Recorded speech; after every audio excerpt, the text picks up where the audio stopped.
tous, merci d'être avec nous et bienvenue dans le 30 minutes. Développement du centre commercial Best à Fars-et-Bersviller, lycée 4.0, focus sur l'art en milieu rural ou encore immersion au cœur de l'Orchestre national de Metz. Ce sont des reportages à découvrir dans un instant dans notre journal. Nous sommes mercredi 9 septembre 2020 et voici les titres. Les abonnements pour la saison culturelle de Sarreguemines sont lancés. La billetterie individuelle est possible en mairie et en ligne sur sarreguemines.fr dès ce mercredi 9 septembre. Et à partir de demain jeudi, les billets seront également disponibles à l'Office de tourisme Sarreguemines Confluence. Florian Kissel est un jeune auto-entrepreneur. Il lave l'intérieur des voitures chez les particuliers, se déplace avec son matériel et ses produits et met entre 1h30 et 2h selon l'état et la taille du véhicule. Un lavage coûte 25 €. Actuellement, il s'occupe de 8 à 10 voitures par semaine. François Blore, le chef du Petit Comptoir à Sarreguemines, ira en finale de la Coupe de France de Burger 2020 le 21 septembre à Paris. Il y présentera son burger baptisé le Petit Compte en compagnie des 24 autres candidats sélectionnés. Le thème choisi cette année est la créativité à la française. Vers 16h ce mardi, une voiture garée en haut d'une pente rue Trumley-Faber à Bitche a soudain été éprise de liberté. Pour une raison inconnue, elle a quitté son lieu de stationnement et a dévalé le talus pour se retrouver plusieurs mètres plus bas en travers de la route en emportant au passage un bac à fleurs de la commune. Le préfet de la Moselle a décidé en concertation avec le maire de rendre le port du masque obligatoire dans les rues du centre-ville de Metz à compter de ce jeudi 10 septembre, du dimanche au mercredi de 10h à 20h et du jeudi au samedi de 10h à 2h le jour suivant. Il n'est pas obligatoire pour les activités sportives et artistiques. Mercredi, retrouvez votre nouvelle émission hebdomadaire Polygone. Le thème de cette semaine, Covid-19, blouse blanche et citoyens ne lâchent rien. On évoquera la situation des hôpitaux après la première vague. Posez vos questions sur notre page Facebook. Nos invités y répondront en direct à 20h. Et si vous souhaitez poser une question, vous pouvez le faire dès maintenant en nous adressant un mail ou en téléphonant au numéro qui s'affiche. La région Grand Est met l'accent sur le tout numérique et suit la réforme 4.0. Une livraison spéciale est arrivée ce matin au lycée Henri Nominé. Thomas est sur place. Alors salut Thomas, est-ce que les élèves ont pu ouvrir leur colis ? Alors ouvrir, pas encore puisque c'était la distribution, mais effectivement là on est bien au lycée Henri Nominé pour suivre cette distribution d'ordinateurs mise à disposition par la région Grand Est. Alors concrètement, les élèves sont venus classe par classe récupérer leur ordinateur et comme ils étaient plus de 300, eh bien ça a pris toute la matinée. Alors oui, c'est toute une organisation, on peut le voir. Oui, pas forcément qu'une organisation au niveau du lycée, mais aussi au niveau de la région, parce qu'il faut savoir que 2020, c'est l'année de la rentrée 4.0 intégrale. C'est-à-dire qu'à l'issue de cette rentrée, l'intégralité des lycéens, tous les lycéens, ils sont 192 000 de la région, auront à leur disponibilité un ordinateur portable. Donc nous, vu qu'on était sur place ici au lycée Henri Nominé avec Thibaut Desmerlet, on en a profité pour aller à la rencontre des différents intervenants, des différents acteurs de cette rentrée 4.0 intégrale. Merci beaucoup Thomas, on va voir ça tout de suite plus en détail. En effet, comme tu l'as dit, vous êtes ce matin avec Thibaut sur place au lycée Henri Nominé où c'est un peu finalement Noël avant l'heure. Vous avez été à l'intérieur de l'établissement pour voir comment tout cela fonctionne. On regarde. Comme tous les élèves entrant au lycée cette année, Molly va recevoir l'ordinateur mis à disposition par la région Grand Est dans le cadre du lycée 4.0. Et avant même de l'obtenir, elle sait déjà l'usage qu'elle pourra en faire. Ça sera pour suivre les cours, recevoir des dossiers via Pronote et tout ça. Je pense que c'est plus pratique que sur les téléphones pour recevoir des documents, parce que des fois sur les téléphones on n'arrive pas forcément à les télécharger.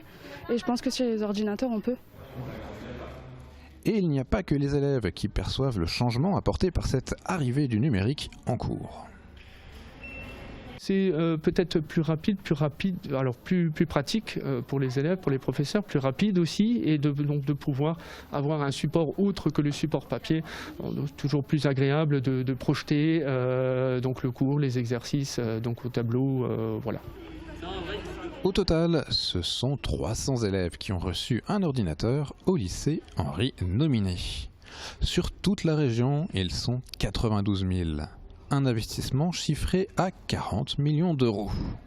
Sur son ordinateur, chaque lycéen pourra avoir accès à un espace numérique de travail et à ses livres scolaires en version numérique. De quoi commencer efficacement l'année scolaire. Alors on l'a dit, toute cette opération est organisée par la région Grand Est qui a investi 40 millions d'euros dans le 4.0.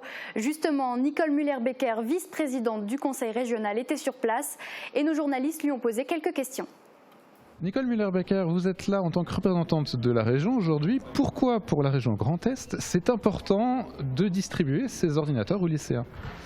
La région Grand Est et ses élus et le président Jean Rotner voulaient en toute responsabilité depuis 3 ans être aux côtés de la jeunesse. Nos politiques sont tournées vers ces jeunes, qu'ils soient lycéens, pour pouvoir leur donner une égalité des chances, une ouverture vers leur vie professionnelle et d'adulte. Et c'est le 4.0 que nous avons choisi, que nous avons décidé de mettre en place. Et à travers cette distribution gratuite d'ordinateurs pour chaque lycéen, nous sommes dans cette phase d'être aux côtés de nos jeunes pour leur permettre justement d'avoir cette assurance pour une vie future. Est-ce que d'avoir cette impulsion vers le numérique, c'est pas aussi prendre le risque d'oublier le stylo et l'écriture ? Vous savez, on est toujours confronté à ces débats-là lorsqu'il y a une évolution sociétale et nous pensons que les libraires, les livres, c'est important et on va leur donner cette ouverture vers ce monde culturel et nous aidons également les libraires indépendants, mais en même temps c'est une complémentarité d'être et sur un ordinateur et d'avoir cette possibilité d'être avec les professeurs et le rectorat est à nos côtés à ce niveau-là pour dire que le monde littéraire, le monde des livres est important aussi. Sur ces derniers jours, la polémique était un peu une rentrée où on offre des ordinateurs mais pas des masques, c'est plutôt étrange. La région Grand Est, elle, s'est impliquée aussi à ce niveau-là. Elle s'est impliquée, la région Grand Est et ses élus, sur des politiques jeunesse, donc des politiques qui sont portées sur le numérique, mais également notre souci, et dans cette période actuelle de crise sanitaire, on avait ce souci de sécurité, et la sécurité pour nous, c'est un accompagnement depuis le confinement de nos agents, des familles, des élèves, des enseignants sur leur sécurité propre.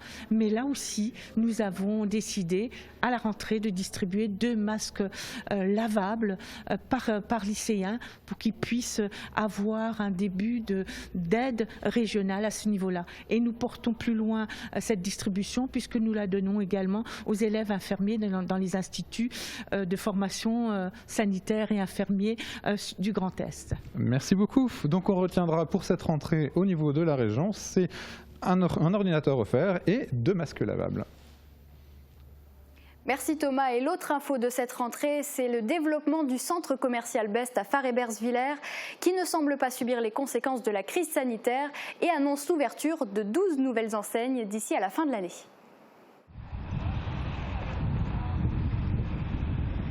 Depuis moins d'une semaine, Jennifer et son mari ont ouvert la boutique Best Cooking. Son créneau, les chefs pâtissiers sont les clients. Le but, proposer aux amateurs de pâtisserie tous les articles, des ingrédients robots en passant par les ustensiles pour faire des gâteaux maison. Le lieu n'est pas choisi au hasard, il témoigne d'une volonté de se rapprocher des consommateurs. Je suis client du Best depuis son ouverture et puis à chaque fois je venais me promener, donc je suis une pâtissière, j'adore pâtisser, à chaque fois je venais me promener, je me disais voilà il manque ce type de produit au Best et donc j'avais envie de changer d'activité, j'étais commerciale et donc je me suis dit pourquoi pas aujourd'hui ouvrir, il y a un fort besoin, au lieu d'aller à Metz, d'aller jusqu'à Metz, d'avoir aujourd'hui un commerce qui propose ce type de produit ici en Moselle-Est, au centre commercial Best. 1 000 € de chiffre d'affaires, 54 clients pour 60 passages en magasin. Le bilan est plutôt bon pour la première journée d'ouverture. À l'image de cette enseigne, 12 nouvelles boutiques vont voir le jour avant la fin d'année 2020. Pour le directeur du centre commercial, ces installations s'expliquent par une dynamique de fréquentation due au déconfinement. Chiffrer l'affluence sur une période, ça ne veut pas dire grand-chose. Aujourd'hui, on fait 30% de plus de visiteurs sur les magasins extérieurs. On est autour de 10% à l'intérieur. Donc sur un magasin, dans la condition sanitaire dans laquelle on est aujourd'hui, on est largement au-dessus de la dynamique nationale qui nous annonce que les centres commerciaux aujourd'hui sont revenus à moins 10, moins 12% de leur fréquentation avant confinement. On ouvre des nouvelles boutiques autour du sport, on va ouvrir des nouvelles boutiques autour du prêt-à-porter avec de la grande taille également qu'on n'avait pas avant. On va ouvrir du service puisqu'on a un nouveau cordonnier qui va arriver. On a pas mal de choses qui viennent étoffer ce qu'on avait déjà et pas quelque chose qui vient renforcer quelque chose qui était déjà présent. Ça représente pour l'économie surtout un nombre d'emplois très important. 12 boutiques, c'est entre 3 et 6 salariés par boutique minimum. Donc vous voyez, globalement, on est sur une cinquantaine d'emplois qui vont être créés en un trimestre au niveau du centre commercial. Autre enseigne à s'être installée depuis une dizaine de jours, cette boutique de vêtements présente jusque-là au centre-ville de Forbach. Un constat symptomatique de la disparition des commerces de proximité au profit des centres commerciaux. Rencontre maintenant avec un jeune plein d'ambition. Florian Kissel a tout juste 18 ans et il vient de créer son auto-entreprise de lavage de voitures. Depuis 2 mois, son emploi du temps se remplit. Reportage de Marie-Morgane Lorenz. Aucune trace ne lui résiste. Florian reste concentré lorsqu'il est en rendez-vous. Passionné de voitures, il s'occupe depuis le mois de juin des véhicules des particuliers aux alentours de Sarreguemines. Je fais donc les vitres intérieures, le lustrage du tableau de bord, l'aspirateur, donc espace avant, arrière et coffre. Et aussi les bas de porte, nettoyer les bas de porte et les bas de caisse aussi. Pour l'instant, je ne fais pas de lavage extérieur et je ne fais pas de shampooinage. Alors ça dépend de la solution de la voiture. Là par exemple, je pense qu'en 1h30 c'est bouclé. Atteint d'une maladie génétique orpheline, il peine à trouver un employeur qui lui fait confiance. Il a obtenu son permis de conduire en début d'année et c'est pendant le confinement qu'il a eu l'idée de créer son auto-entreprise. J'avais fait les 4 véhicules respectifs, donc celle de ma mère, celle de mon père, celle de ma soeur et du coup la mienne en avril, le 13 avril. Et du coup, je m'étais tellement ennuyé qu'au bout d'un moment, je me suis dit après le confinement, pourquoi pas le faire chez les particuliers.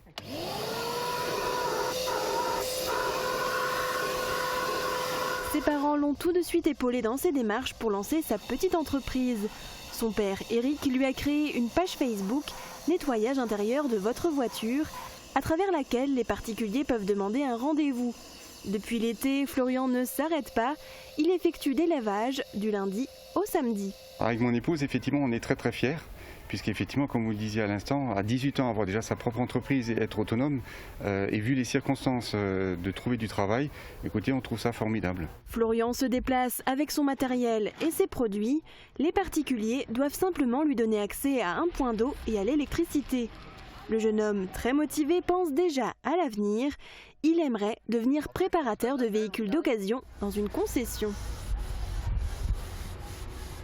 Voilà, ça va vite sécher. Dans un instant, vous plongerez au cœur de l'Orchestre national de Metz. Un reportage inédit à ne pas manquer. Voici d'abord une page météo. La météo vous est présentée par le Crédit Mutuel. Une banque qui appartient à ses clients, ça change tout. La rénovation de vos façades avec Modern Habitat allie esthétique et une résistance garantie à toutes les intempéries.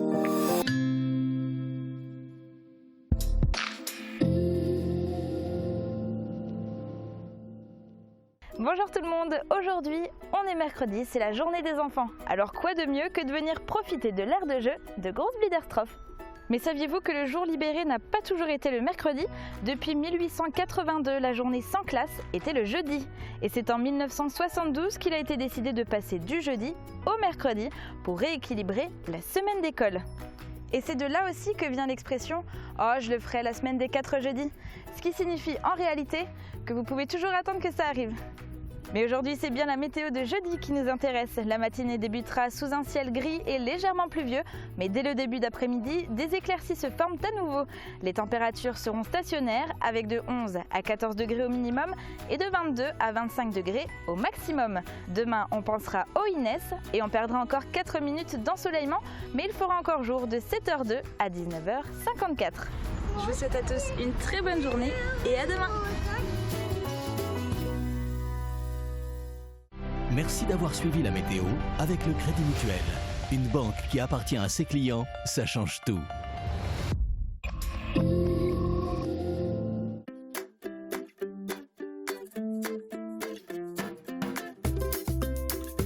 Découvrez la nouvelle saison culturelle de la ville de Sarreguemines dès le 25 septembre prochain. Au programme, de la musique, du théâtre, de l'humour, de la danse, des festivals, en compagnie d'artistes de renom. Infos et réservations sur www.sarreguemines.fr. Abonnement à partir du 8 septembre à 10h sur Internet, par courrier ou sur place en mairie et à l'office de tourisme. Ne cherchez plus, le roi des vins est à Stirin-Wendel. Retrouvez plus de 3500 références de vins, une large gamme d'épiceries fines et des idées cadeaux pour chaque occasion. Le roi des vins, c'est du choix, des prix et des conseils. C'est aussi un service drive, une boutique en ligne et des livraisons prêtes en 24 heures. Le roi des vins à Stirin-Wendel, où choisir devient un plaisir. Nouveau à Sarreguemines, le festin vous accueille au 40 rue Poincaré, à côté de Pôle emploi. Sushi, wok, grillades et buffets à volonté.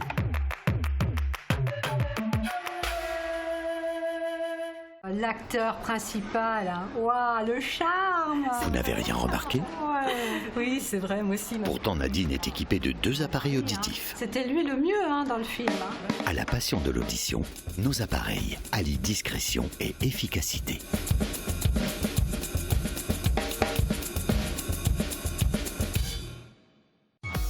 Et si les créateurs italiens influençaient l'aménagement de votre maison? Cuisine, salle de bain, carrelage, Cesa au centre de la Rotonde à Sarreguemines vous propose un vaste choix et un excellent rapport qualité-prix. La voix de Natacha Saint-Pierre a résonné ce week-end dans l'église Saint-Vendelin à Diblin. Ces représentations ont fait chapelle comble dans les strictes conditions sanitaires nécessaires. Reportage de TV8. Comme il n'est pas rare le dimanche, le parvis de l'église Saint-Vendelin se remplit. Pourtant à 15h, ce n'est pas un office religieux qui attend les paroissiens dans l'église, mais un concert de la chanteuse Natacha Saint-Pierre. Il est heureux que notre église ne fasse pas que du cultuel, mais aussi du culturel. Et donc on est heureux d'accueillir les artistes qui mettent leur talent au service de la beauté, de la musique, du chant, et aussi pour ceux qui ont la foi, de la prière, puisque Natacha reprend des textes de la petite Thérèse. Dans le respect des consignes sanitaires, samedi et dimanche, le public était au rendez-vous. Je suis très heureux que vous n'ayez pas eu peur de venir pour permettre à la culture, au chant, la musique et à tout ce show qui va se passer dans un instant de pouvoir être honorés et que nous puissions continuer de vivre sans avoir peur parce que nous n'avons pas peur.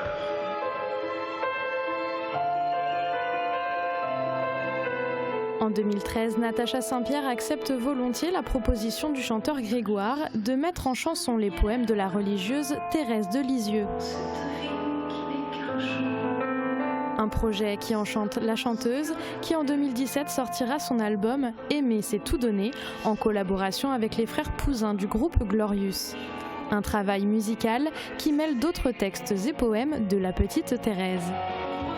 Les textes de Thérèse m'ont touchée, l'histoire de cette femme m'a touchée et le fait de travailler dans les églises aussi m'a beaucoup plu. Musicalement, je me suis sentie à l'aise, à ma place dans ces projets et c'est pour ça que j'ai eu envie de continuer. Cette année, ce sont des chansons spirituelles à travers les femmes que Natacha Saint-Pierre chante dans son album Croire. Une nouvelle direction qui permet à l'artiste de se produire dans ce genre de lieu sacré. Une performance qui lui plaît autant à elle qu'à ses spectateurs. J'ai pu constater hier soir que beaucoup de personnes ont été touchées, ont été très émues. Il y a eu quelques larmes, il y a eu beaucoup de joie aussi. Et ça n'est pas que l'artiste d'ailleurs. Je crois que c'est un ensemble parce que celui par exemple qui fait les éclairages et qui met en valeur les lieux, il embellit la personne qui chante et du coup le texte. Et c'est vraiment un beau concert, c'est vraiment un ensemble de personnes qui travaillent ensemble et c'est vraiment très beau. Et le beau, je crois, nous élève. Émerveillé, ému et touché, le public se sait chanceux de pouvoir assister à ce concert au sein d'une église, tout comme la principale intéressée. C'est agréable à plein de niveaux, déjà d'un point de vue sonore, parce qu'on a dans les églises une réverb naturelle qui est assez incroyable, et aussi d'un point de vue très spirituel, parce que les gens n'entrent pas dans une église comme on entre dans une salle de spectacle. Ils ont des prédispositions tout autres. Une fois qu'ils sont assis dans une église, que les gens soient croyants ou non, leur écoute ne sera pas la même et leur manière de recevoir les textes ne sera pas la même. Ce qui change aussi ma façon de les interpréter, de les offrir. Donc c'est une dynamique qui est très agréable.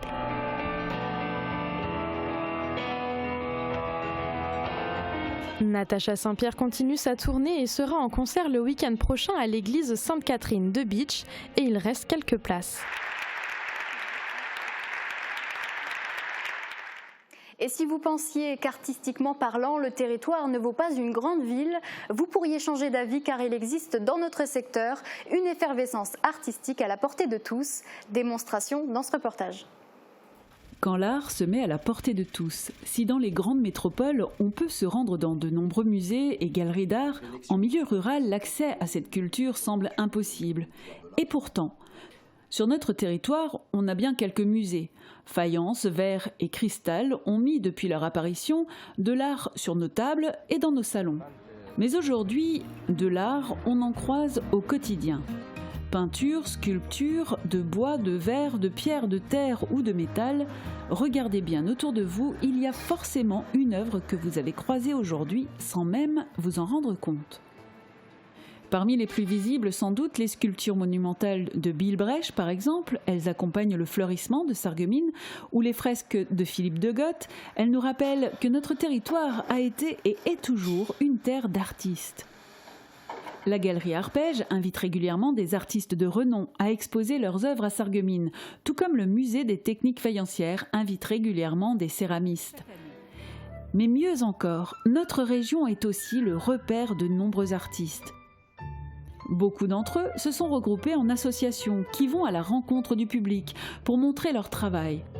Les symposiums de l'ADAL ou des peintres de plein air sont des moments privilégiés où l'art s'invite hors les murs dans des espaces propices à la rencontre. Cadre, de son côté, propose depuis 30 ans de faire découvrir les œuvres des grands peintres à travers des études qu'ils exposent et présentent au public. Une opportunité unique d'accéder à des œuvres hors des musées. Des designers de tous horizons viennent travailler au CIAV de Meisenthal pour élaborer, entre autres, une nouvelle boule de Noël chaque année. Et c'est aussi à Meisenthal, au fond d'une vallée du pays de Bitche, qu'Artopi est né du désir d'apporter aux artistes d'une nouvelle génération un lieu propice à la création et à l'exploration. Tout comme le centre d'art de Schorbach qui offre un lieu d'exposition unique au cœur de la nature. De nombreux projets artistiques sont soutenus par les collectivités locales, communauté de communes du pays de Bitche, communauté d'agglomération Sarreguemines-Confluence, départements, régions et parcs des Vosges du Nord. Sur notre territoire, l'art est sorti du musée depuis la nuit des temps. Il est gravé dans nos paysages. Je vous propose maintenant une immersion au cœur d'une masterclass de jeunes chefs en devenir à l'Orchestre national de Metz et c'est signé Oriane Valou. Il est 9h30 et résonnent déjà dans la grande salle de l'Arsenal les sons des violons et des instruments à vent. Mais cette semaine, David Ryland ne dirige pas les musiciens de l'Orchestre national de Metz comme à son habitude. Il a laissé sa place à 6 jeunes chefs, 3 femmes et 3 hommes, pour une masterclass exceptionnelle de 4 jours qui se terminera par un concert devant un public messin. Mais le directeur musical n'est jamais loin, tapis dans l'ombre pour aiguiller chacun des mouvements de ses apprentis. Ok, merci. Et maintenant, mets de la musique dedans. Parmi eux, Swan. Il est le Benjamin de cette masterclass. À 22 ans, ce Lillois d'origine a déjà un CV long comme le bras. Depuis 1 an, il a intégré les bancs du Conservatoire d'Amsterdam pour perfectionner son art. Pour son premier passage, il a 30 minutes face à l'orchestre, mais face aussi à l'immense David Ryland, qui scrute le moindre de ses gestes. Et ce matin, il s'exerce sur une œuvre de Claude Debussy, prélude à l'après-midi d'un faune. Chez Debussy, il duplique, donc 2 fois toujours la même idée, mais chaque fois avec un petit détail qui fait que la vie est belle. Très peu de jeunes chefs, entre guillemets, élèves, ont l'occasion de pouvoir diriger et travailler avec un orchestre de cette qualité-là. Donc évidemment, je suis heureux à un point incroyable. Après la pause, c'est au tour d'une des 3 femmes de cette saison de monter sur le podium. He's an amazing teacher, with huge knowledge and amazing technique and the musicality. La première chef de cette masterclass. Welcome to you, Agatha.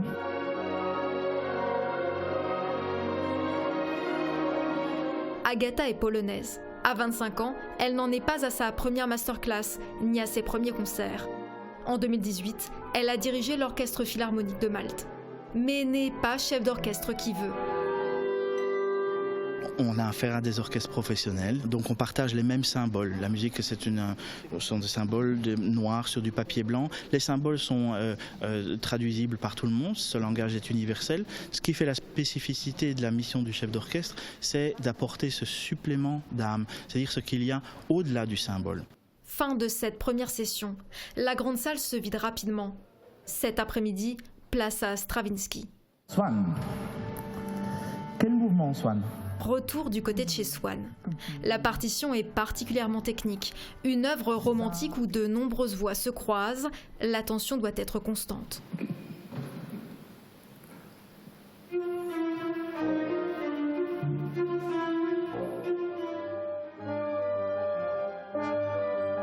Le caractère au talon, ça ne doit pas être beau. Je dirais même au talon et même un peu plus vers le chevalet, ça doit un peu grincer. Hein. Ok, faisons maintenant 2 avant 12 et essayez de régler ces 2 trucs-là. Okay.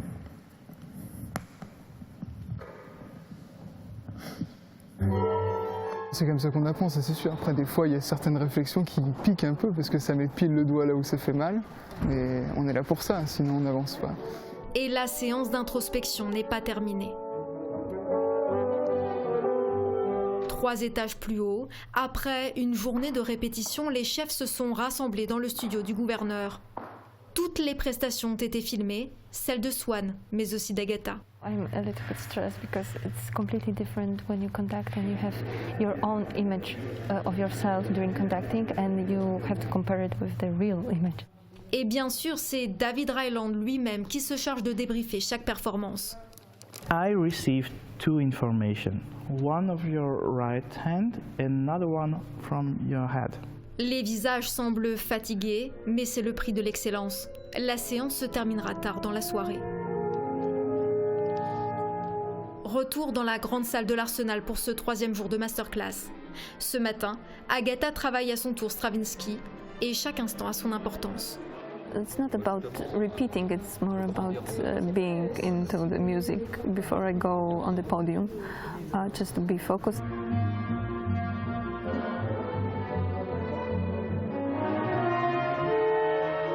Swann, dans le public, ne perd pas une miette de la prestation des autres participants. David Ryland non plus n'en perd pas une miette. Le chef aime particulièrement transmettre les ficelles de son métier. The wild Agatha. Yeah, that's the only thing I would like to get from you. Actually. Okay.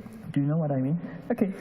You, I'm sure you can be a really crazy girl. J'avais la sensation avant-hier en la découvrant et déjà sur vidéo qu'elle était dans un certain contrôle de sa personnalité. Je vois en fait une personnalité éclore avec un visage qui commence à devenir multifacette. On voit qu'elle vit l'expérience et on voit qu'elle vit le son. Pour les jeunes chefs, l'expérience s'achève. Cet après-midi, ils s'exerceront sur Mozart pour terminer en apothéose vendredi soir avec un grand concert. Une masterclass qui marquera sans aucun doute ses participants. Si Agatha est restée très mystérieuse quant à la poursuite de son parcours, Swann espère continuer sa formation en Allemagne et multiplier les masterclass pour un jour peut-être, pouvoir, comme David Ryland, Merci beaucoup, Swann. Bravo. Diriger son propre orchestre national.